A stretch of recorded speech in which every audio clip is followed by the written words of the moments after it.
श्रीमद् भागवत कथामा सुदामा भगवान कहाँ किन पुग्नुभयो? भगवानका थप चरित्र सुन्न चाहेका राजा परीक्षितलाई सुखदेव स्वामीले सुदामाको प्रसङ्ग सुनाउँदै भन्नुभयो। कृष्णका गुरुकुलका साथी सुदामा नामका ब्राह्मण थिए। उनी अत्यन्त गरिब थिए। एकपटक उनकी दुखी र दुब्ली पत्नीले सुदामालाई हजुरका साथी संसारकै मालिक हुनुहुन्छ। उहाँ सर्वज्ञ र सर्वशक्तिमान हुनुहुन्छ। उहाँले दिए नपाइने यो संसारमा केही नै छैन। हामी यस्ता गरिब छौँ, भगवानलाई भेट्न जानुहोस् भनी भगवान समक्ष पठाइन् र भनिन्, हे पतिदेव, हजुरले भेट्दा उहाँले दिन नसक्ने कुरा केही छैन।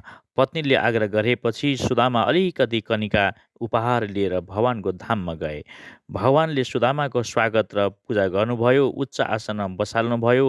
सुदामासँग एक दिन संविदा लिन जाँदा पानीले भिजाएको गुरुले लिन जानुभएको गुरु प्रसन्न भएर वेदहरू कण्ठ हुने आशीर्वाद दिनुभएको आदि सान्नी पनि गुरुसँग पढ्न बस्दाका अनुभव भगवानले पुनः स्मरण गराउनुभयो।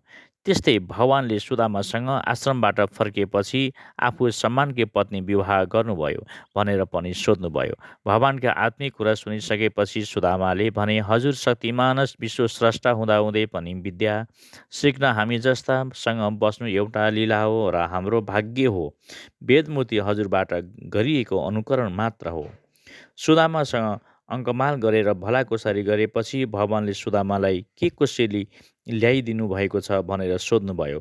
सुदामालाई कनिका देखाउन लाज लाग्यो, तर भगवानले बुझेर आफै कनिका निकालेर एक मुठी खाइदिनु भयो र अर्को मुठी पनि खान लाग्नु भएको थियो।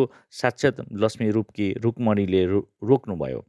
भोलिपल्ट भगवानले सुदामालाई प्रेम भावले विदा गर्नुभयो। सुदामा केही पनि नपाएको तर भगवानले आलिङ्गन गर्नुभएको, निर्धनलाई पनि उच्च सम्मान गर्नुभएको, उच्च आसनमा राखेर स्वागत गर्नुभएको र भगवानको दर्शन मात्र पाएको विषय चिन्तन गर्दै घर गए।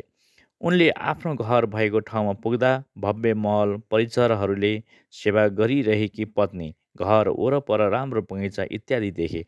त्यो देखेपछि यो सबै भगवानको प्रसाद र निगाह हो भन्ने सम्झेर खुसी भए। त्यसपछि उनी सम्पत्तिमा लिप्त नभइकन भगवानप्रति मन लगाउन थाले र अन्तमा भगवानमा नै लीन हुन पुगे।